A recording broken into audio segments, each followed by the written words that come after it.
都有佢嘅意義喺度㗎，因為咧本身 Reach 咧已經踏入咗5週年啦，咁所以咧就藉住設計呢個獅頭咧慶祝佢5週年嘅紀念嘅。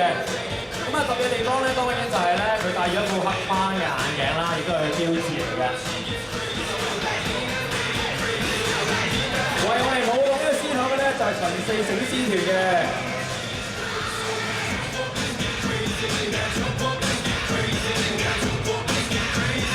同埋咧，因為點解用到綠色咧？因為綠色同埋金色咧就係 Reach 嘅呢個品牌嘅代表顏色嚟嘅。